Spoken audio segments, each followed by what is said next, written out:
Hello hello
आगर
करो देवा माने कैसे करो देवा करो देवा माने कैसे करो देवा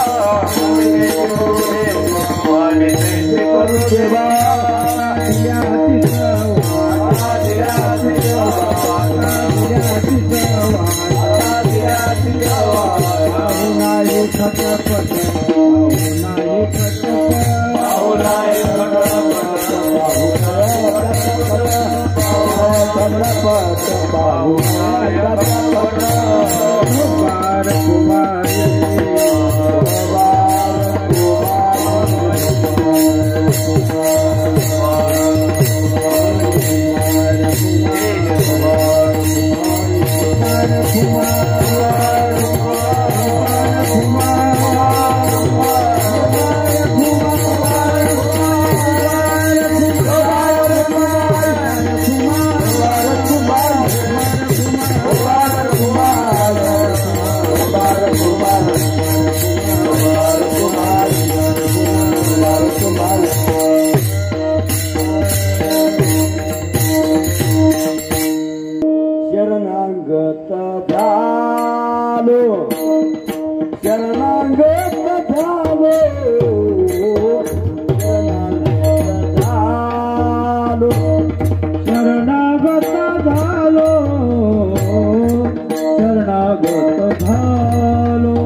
शरणागत झालो तिने मीपणा मुकलो, आता दिल्याचीच वाट पाहो नाही खटपट, न लगे उचित काही पहावे संचित, आता दिल्याचीच वाट पाहो नाही खटपट.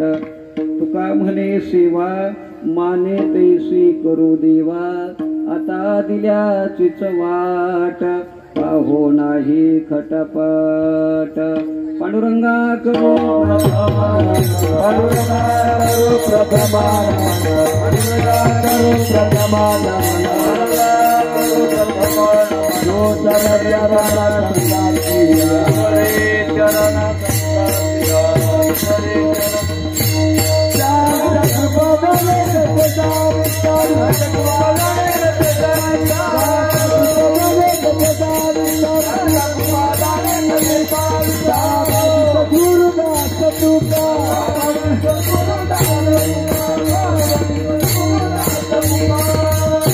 जयांशी केलिया स्मरण होई सकळ विद्यांची अधिकरण, तेच वंदू श्री चरण श्री गुरूंचे ते नमस्कारोनी आता. काय माझी वाणी मानेल संतांशी रंज उचित्ताशी आपुलिया, माझी वाणी तुझे वर्णी गुणनाम ऐशी दे प्रेम काही कळा. शरणागत झालो तिने मीपणा मुकलो, आता दिल्याचीच वाट पाहो नाही खटपट. संत श्रेष्ठ सच्चिदानंद मूर्ती सकल संत कंठभूषण अनंत कृपा विभूषित भगवत पूज्यपाद श्री तुकाराम महाराज प्रस्तुत कीर्तन रूपी सेवेकरिता निवडलेल्या अभंगातून आपल्या जीवनामध्ये जो बदल झाला, झालेला बदल कोणत्या पद्धतीचा झाला याचं चिंतन या अभंगात मांडतात. विठ्ठल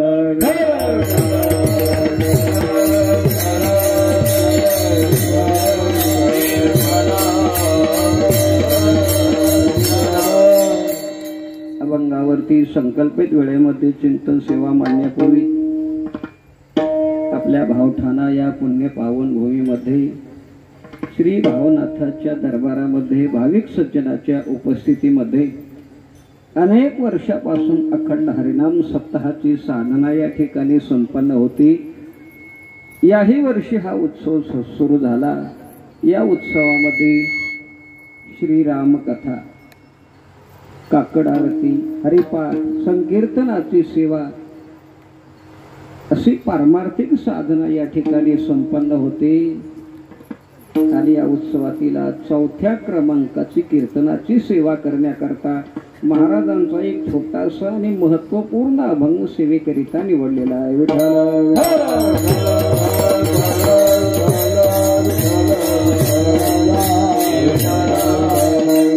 जगद्गुरु श्री तुकाराम महाराज या अभंगामध्ये आपल्या जीवनामध्ये जो बदल झालेला बदल कोणत्या पद्धतीचा झाला याचं सुंदर चिंतन या अभंगामध्ये मांडतात. या विश्वामध्ये बदल हा होत राहतो. बदल हा थांबत नाही, सारखा बदल होतच राहतो. पाश्चात्य देशामध्ये एक विद्वानांचं संमेलन भरलं. पंचसहित अति अधम शरीरा, पंचभूताचा गोंधळ केला एके ठाई मेळ, लाविला सबळ अहंकार त्या पाठी. हे पंचमहाभूताचं बनलेलं आहे. पृथ्वी, आप, तेज, वायू आणि आकाश या पंचमहाभूतापासून जेवढ्या जेवढ्या काही वस्तू बनलेल्या आहेत त्याच्यामध्ये सारखा बदल होत राहतो. हा बहिरंगाचा बदल आहे. हे पंचमहाभूताचं बनलेलं शरीर आहे आणि याच्यामध्ये सुद्धा सारखा बदल होतो. आणि भागवतामध्ये या देहाच्या ठिकाणी 6 प्रकारचे विकार सांगितले.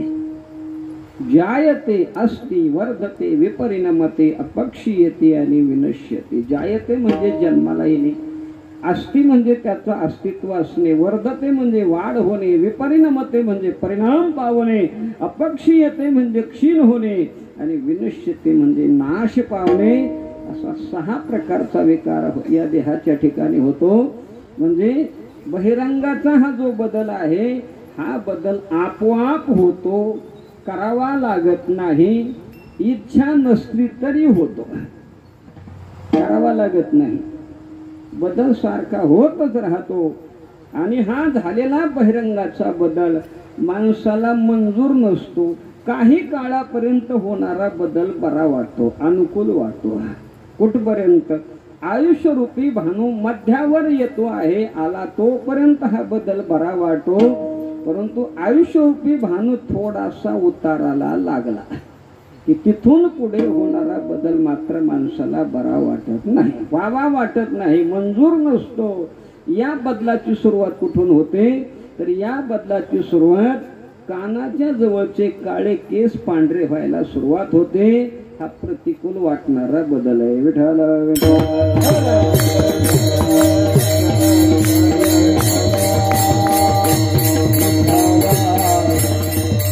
कोणाला तरी आपले काळे केस पांढरे व्हावे वाटतात का? नाही. इच्छेने होतात का? इच्छेने होत नाहीत, व्हावे वाटत नाही. केस करे उपदेश, मैंने ही रंग बदल दिया, तू ही तेज निज वेश. अरे मना, आता तरी काळेपणा सोडून दे. मी माझा रंग बदलला, तू सुद्धा तुझा रंग बदल. के स्वतःचा रंग बदलून मनाला उपदेश करत असतात. काळेपणा सोडून दे म्हणजे संसाराची आसक्ती, प्रपंचाची, भोगाची, विषय भोगाची आसक्ती सोडून दे. आता तरी विरक्ती धारण कर, वैराग्य धारण कर आणि परमात्मा चिंतनामध्ये उरलेलं आयुष्य घालव. सावध हो. स्वतःचा रंग बदलून मनाला उपदेश करत असतात. आणि काही माणसं केसाचा रंग बदलल्यानंतर सावध सुद्धा होतात. विठ्ठल विठ्ठल.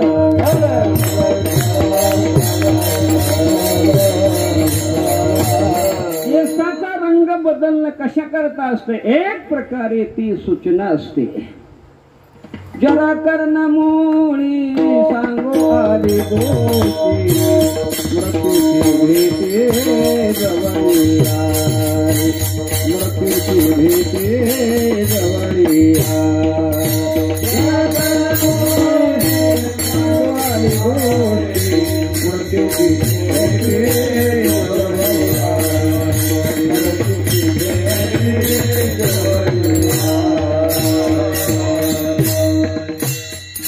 जरा कर्णमुळे सांगू आली गोष्टी, मृत्यूची तुमची भेटी जवळी आली. आता तुमचं थोडं राहिलंय. या जगातलं या देहातलं तुमचं आयुष्य जगणं थोडं राहिलंय. म्हणजे तुम्ही आता म्हातारे व्हायला लागला. सावध व्हा. कारण गुप्त सूचना मोठ्याने नाही कानात सांगायची पद्धत आहे. गुप्त सूचना कशी सांगितली जाते? अशी हात वर करून का ओरडून सांगितली जाते का? नाही, कानात सांगितली जाते. तसं काळाची दासी आहे जरा, म्हणजे म्हातारपण ते कानाच्या जवळ येऊन सांगते कानात. आता तुम्ही म्हातारे व्हायलात. स्वतःचा रंग बदलून केस मनाला उपदेश करतायत. ही सूचना असते सावधगिरीची. आणि काही शहाणे माणसं या सूचनेने सावध होतात. आता रामायण चालू महाराजांच्या मुखातून या ठिकाणी असं म्हणतात, राजा दशरथाने एकदा आरसा पाहिला आणि कानाच्या जवळचा एकच काळा केस पांढरा झालेला पाहिला. एक केस पांढरा झालेला पाहिल्यानंतर राजा दशरथाने विचार केला की आपण आता म्हातारे व्हायला लागलो. श्रवण समीप भयसित केसा मानव जरठपन कर उपदेशा. श्रवण समीप भयसित केसा, एक केस पांढरा झालेला पाहिला. राम राज्याभिषेकाची तयारी केली. आता पुढे तो 14 वर्ष लांबला. हा भाग वेगळा आहे. परंतु शहाणी माणसं सावध होत आहेत. केसाचा रंग बदलल्यानंतर केस उपदेश करतात. आता तरी सावध हो. परमात्म्याचं चिंतन करा. वैराग्य धारण कर. संसाराची आसक्ती सोड. आणि काही शहाणे माणसं सावध होत आहेत. केस पांढरे झाले की आपला प्रपंचाचा जो लगाम आहे तो लगाम मोलाच्या स्वाधीन करतात. बाबा आता तुझा प्रपंच आहे, तुला कसा करायचा तसा कर. उरले अंतरंगाचा बदल करण्याकरता परमार्थाच्या साधना आहेत. आणि तो अंतरंगाचा बदल जर नाही झाला आणि केवळ बहिरंगाचा बदल जर आपण केला तर परमार्थ नसून परमार्थाचं एक नाटक आहे, सोंग आहे. आणि या सोंगाने या नाटकाने कधीच परमार्थाचं फल मिळत नसते. परमात्मा प्राप्ती कधीच होत नसते. महाराजांचं एक सुंदर प्रमाण आहे. सोंगे छंद काही देव जोडे आयुष्य नाही. देव जोडे आयुष्य नाही. देव जोडे आयुष्य नाही.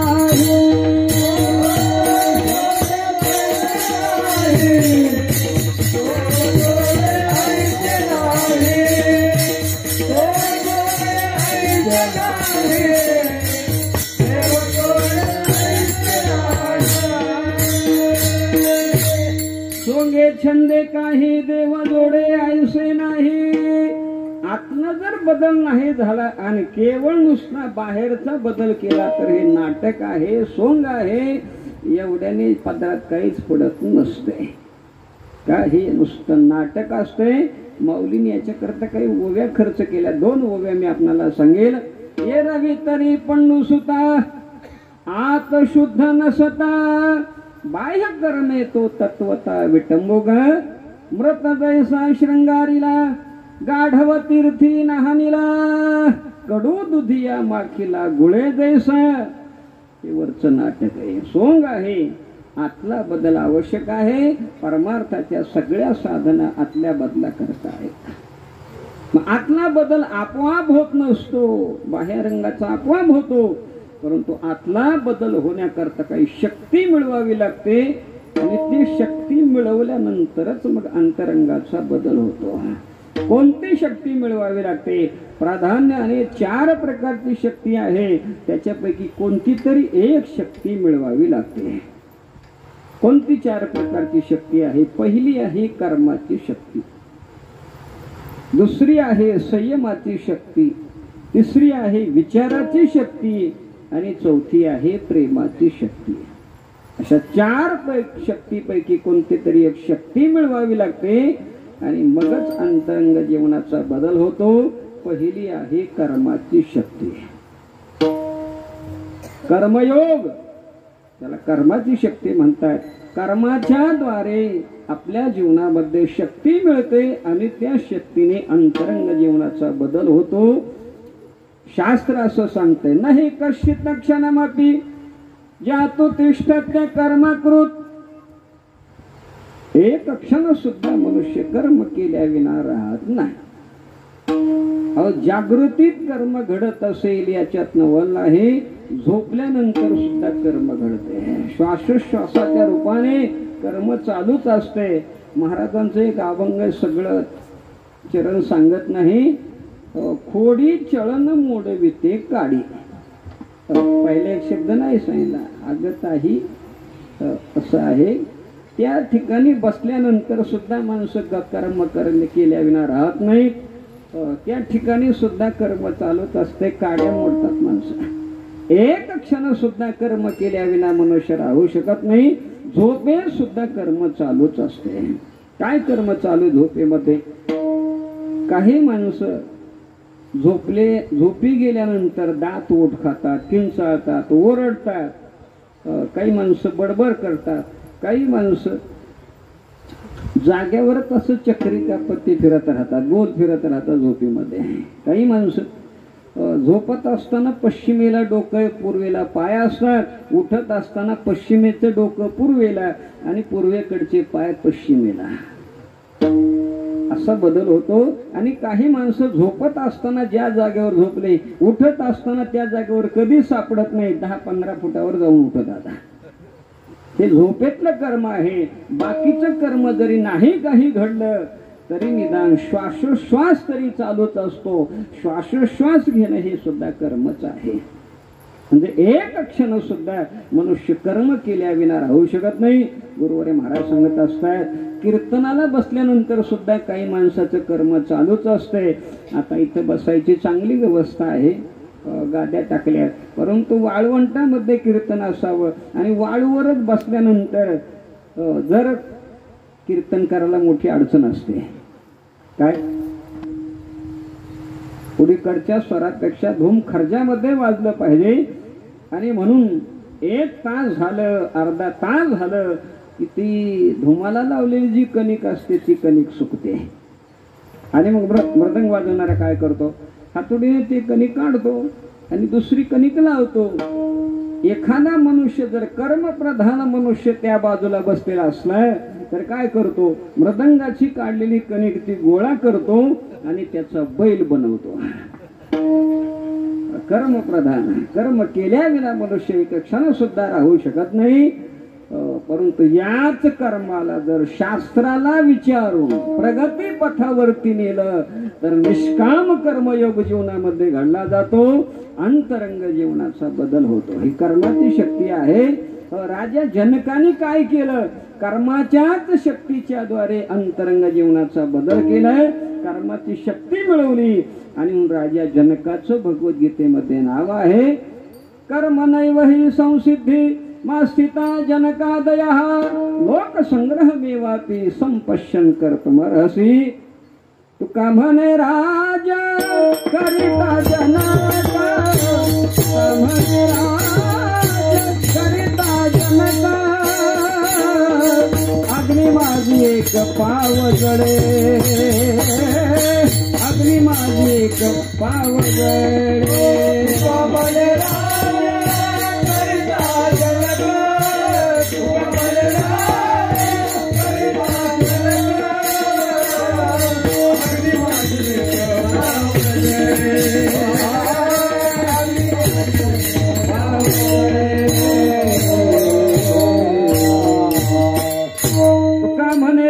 करिता जनक अग्नि माझी एक पाव जळे. विदेह स्थिती राजा जनकाला प्राप्त झाली. कोणत्या मार्गाने शक्ती मिळवली? कर्माच्या मार्गाने. कर्माची शक्ती मिळवावी लागते. अंतरंग जीवनाचा बदल होतो. दुसरी शक्ती आहे संयमाची. संयम कशाला म्हणतात? जीवनाला आवरणे याला म्हणतात संयम. जगाच्या इतिहासामध्ये जर आपण डोकावलं तर जगाच्या इतिहासामध्ये आपल्याला हेच दिसेल, जी जी माणसं मोठी झाली ती ती संयमाविना झाली नाही. संयम अत्यंत आवश्यक बाब आहे. जीवनामध्ये यशस्वी व्हायचं असेल, संसार असो परमार्थ असो, संयम जीवनामध्ये अत्यावश्यक आहे. कितीही वेगवान वाहन असेल तरी त्याला ब्रेक जसा आवश्यक आहे तसं जीवनामध्ये संयम आवश्यक आहे. ब्रेक म्हणजेच संयम. जीवनाला आवरणे. जीवनामध्ये जगद्गुरु श्री तुकाराम महाराज म्हणतात, पूर्ण आनंद जर जीवनामध्ये प्राप्त करायचा असेल तर जीवनामध्ये संयम आवश्यक आहे. देह समर्पिते देवा, भार काहीच न घ्यावा, होईल आघवा तुका म्हणे आनंद. आघवा आनंद जीवनामध्ये जर व्हावा असं वाटत असेल तर याच्या करता महाराजांनी अगोदर संयम सांगितला. युक्त आहार विहार नेम इंद्रियासी पार, नसावी बासर इकरा बहु भाषा.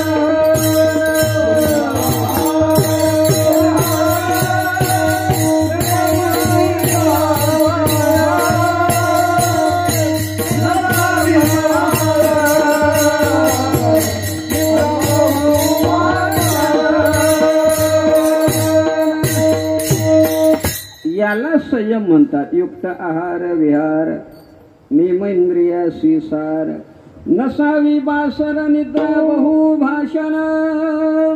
साधकाच्या जीवनामध्ये जर त्याला सिद्धी मिळवायची असेल, ब्रह्मज्ञान मिळवायचं असेल तर साधकाच्या जीवनामध्ये सुद्धा केवढा संयम सांगितला महाराजांनी. साधकाची दशा उदास असावी, उपाधी नसावी अंतर्बाह्य, लोलुपता काय निद्रे ते जिनावे, भोजन करावे परिमित, एकांती लोकांती स्त्रीसी भाषण, प्राण गेल्या जाण बोलू नये. काय म्हणे, आयुष्या साधनी जोर आहे तोची ज्ञान लाहे गुरु कृपा. केवढा संयम आहे. आणि जुन्या काळामध्ये संयम हा शाळेतून शिकवला जायचा. आता शिक्षण पद्धती बदलली, शिक्षणाचा विकास झाला, प्रगती झाली का अधोगती झाली. संस्कृतीच्या दृष्टिकोनातून काय समजायचे ते समजा. जुन्या काळात मात्र शिकवलं जायचं संस्कार, संयम शाळेतून शिकवला जायचा. आता संस्कृतीच्या दृष्टिकोनातून शिक्षणामध्ये खूप मोठी घसरण झाली. एक नमुना म्हणून मी आपल्याला सांगेन. जुन्या काळामध्ये आणि रावणाने सीता मातोश्रीचं हरण केलं. सीता मातोश्रीला घेऊन जात असताना सीता मातोश्रीने विचार केला, आपला शोध प्रभूला लागण्याकरता काही मदत व्हावी, सुकर व्हावा, याच्या करता अंगावरचे सगळे अलंकार सीता मातोश्रीने काढले आणि त्या वाटेवरती असे टाकून दिले. प्रभू रामचंद्र त्या रस्त्याने जात असताना ते सगळे अलंकार प्रभू रामचंद्राने घेतले आणि लक्ष्मणाला विचारतात, लक्ष्मण हे सीतेचेच अलंकार आहेत का, ओळखतो का तू? ज्यावेळेला कानातले दावले, गळ्यातले दावले, त्यावेळेला लक्ष्मणजीने सांगितलं, प्रभू हे अलंकार मी ओळखत नाही. ना हम जानामि केयुरे, ना हम जानामि कुंडले. मी कानातले गळ्यातले हे कोणतेच अलंकार ओळखत नाही. परंतु ज्यावेळेला पायातले नुपुर प्रभू रामचंद्राने दाखवले, लक्ष्मण हे सीतेचेच आहेत का? आणि मग लक्ष्मणजीने सांगितलं, नुपुरे तो भी जानामि सदा पादाभिवंदनात. प्रभू हे पायातले नुपुर आई साहेबाचेच आहेत, हे मी मात्र ओळखतो. प्रभू रामचंद्राने विचारलं, लक्ष्मण अरे बाकीचे सगळे कोणतेच अलंकार तू ओळखत नाहीस आणि पायातले नुपुर तेवढे कस काय तुला ओळखता येतात? लक्ष्मणजीने सांगितलं, प्रभू 14 वर्षाच्या कालावधीमध्ये मी आई साहेबाच्या शरीराकडे कधी पाहिलंच नाही आणि म्हणून अंगावरचे दागिने मी ओळखत नाही. परंतु रोज आई साहेबाच्या चरणांना वंदन करत असताना, पायाचं दर्शन घेत असताना पायातले नुपुर तेवढे पाहिलेले आहेत आणि म्हणून तेवढे नुपुरेच मी जाणतो, बाकी मी ओळखत नाही. याला म्हणतात संयम. केवढा संयमाचा आदर्श आमच्या संस्कृतीमध्ये आहे. आणि म्हणून आपल्या चरित्राचं, उत्कृष्ट चरित्राचं शिक्षण संपूर्ण विश्वाने भारताकडून घ्यावं अशी भारतीय संस्कृती आहे. आणि म्हणून शास्त्रामध्ये असं चिंतन आहे, स्वं स्वं चरित्रम शिक्षेरम पृथ्व्याम सर्व मानवा. असल्या उत्कृष्ट चरित्राचं शिक्षण भारताकडून घ्यावं अशी उत्कृष्ट संयमाची आदर्शभूत असणारी संस्कृती आहे. आणि दुसरी शक्ती आहे संयमाची, जीवनाला आवरणे, याला म्हणतात संयम. परंतु तो संयम विचारातला असावा, नाईलाजाचा नसावा. काहीच्या जीवनामध्ये संयम असतो, विचारातला नसतो, नाईलाजाचा असतो. नाईलाजाचा संयम म्हणजे दोघ जण एका वर्गात शिकत होते, शिक्षण पूर्ण झाल्याची म्हणजे तात्काळ बदल जर कशाने होत असेल तर विचाराच्या शक्तीने होतो. ही विचाराची शक्ती आहे.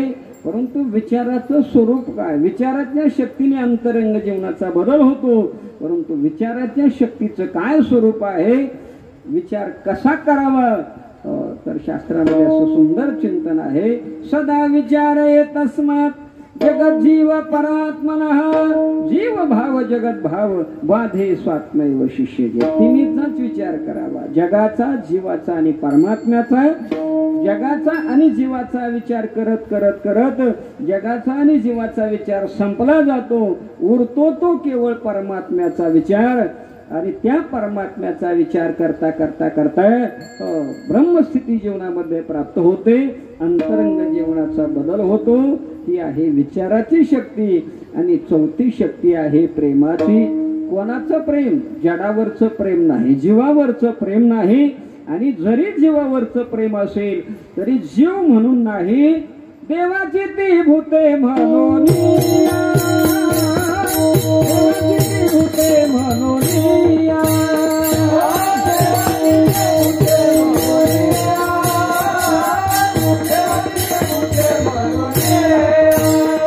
मानविधी पाळना पुरते, एरा मानविधी पाळना पुरते.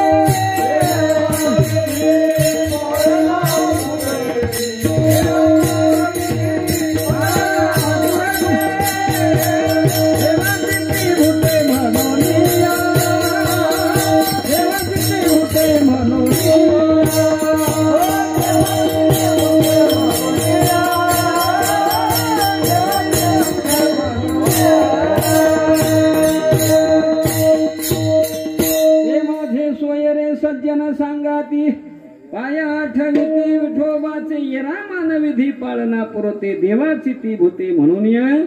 जीवावरचं प्रेम असेल तरी जीव म्हणून नव्हे, हे परमात्म्याचे आहेत म्हणून परमात्मा स्वरूप आहेत. या दृष्टिकोनातून प्रेम आहे.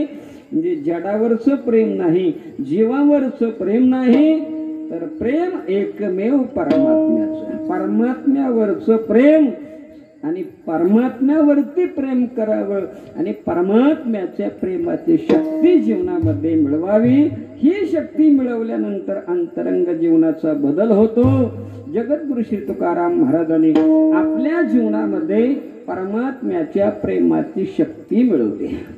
हे संपूर्ण जीवन परमात्म्याला समर्पण केलं, परमात्म्याच्या सत्तेमध्ये प्रवेश केला, परमात्म्यावरती प्रेम केलं आणि परमात्म्यावरती प्रेम करून परमात्म्याची शक्ती जीवनामध्ये मिळवली आणि अंतरंग जीवनाचा बदल झाला. हा बदल कशा प्रकारचा झाला हे चिंतन अभंगाच्या पहिल्या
शरणागत झालो तेने मी पणा मुकलो. परमात्म्याची शरणागती केली, परमात्म्यावरती प्रेम केलं आणि परमात्म्याच्या प्रेमाची शक्ती जीवनामध्ये मिळवली. अंतरंग जीवनाचा बदल झाला, अनुभव आलेला अनुभव शब्दाच्या द्वारे महाराज प्रगट करतात. प्रेमाची शक्ती मिळवल्यानंतर जो आलेला अनुभव आहे शब्दाच्या द्वारे प्रगट करतात. गुरुवारी महाराज सांगत असतात परमार्थामध्ये 3 टप्पे असतात. एक, परमार्थाचा अनुभव लवकर येत नाही. दुसरा, आला तरी कळत नाही.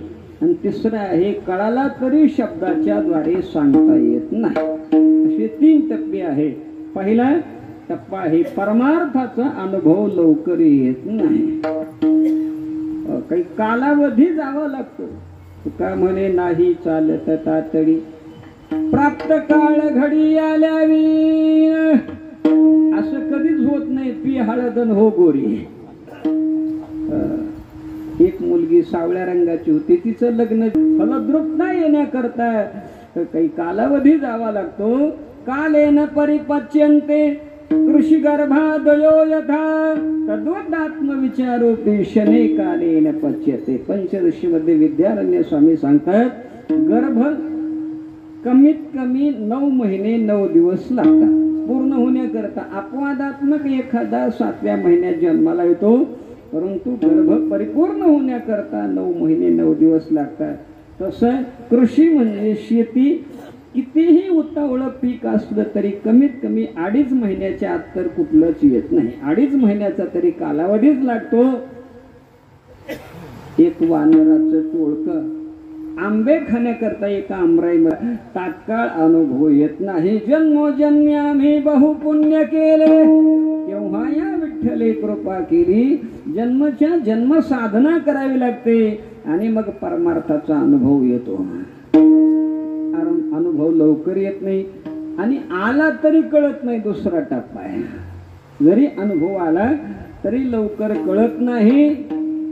काही गोष्टी माणसाच्या सहवासात जरी असल्या, अनुभवात असल्या तरी त्या माणसाला कळत नसतात. गुरुवारी महाराज सांगत असतात एका गावात एक मनुष्य जन्माला आल्या कळत नाही लवकर आणि कळाला तरी शब्दाच्या द्वारे सांगता येत नाही. शब्दाच्या द्वारे सांगता येत नाही. का सांगता येत नाही? त्याचे 4-2 कारण आहेत. एक कारण मी आपल्याला सांगेल. काही माणसं शब्द दरिद्री असतात म्हणून सांगता येत नाही. विठ्ठल विठ्ठल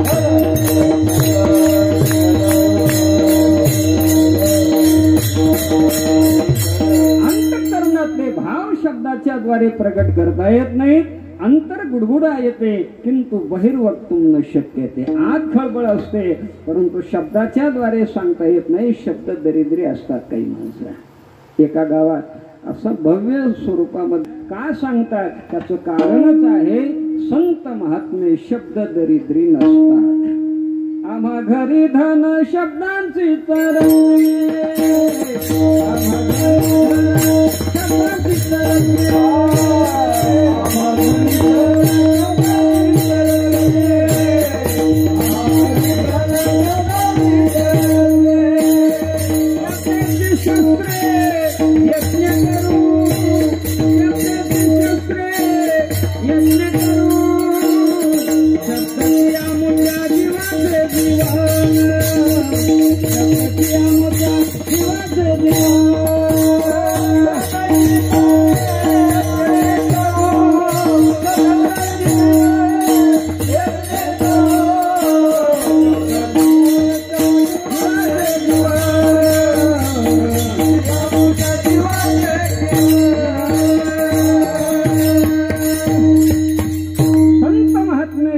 दरिद्री नसता. शब्द प्रभू असता. शब्द सृष्टी स्वाधीन आहे. शब्द आपण होऊन त्यांच्या मुखामध्ये येतात. शब्दाचा शोध घेत जाण्याची गरज नाही. का शब्दांना माहिती आपण होऊन आपण संतांच्या मुखामध्ये का आरूढ झालो की आपण अजरामर झालो. कारण संतांच्या मुखातले शब्द कधीच मरत नसतात. साहित्यामध्ये आजचा पेपर उद्या जमत नाही माणसाला.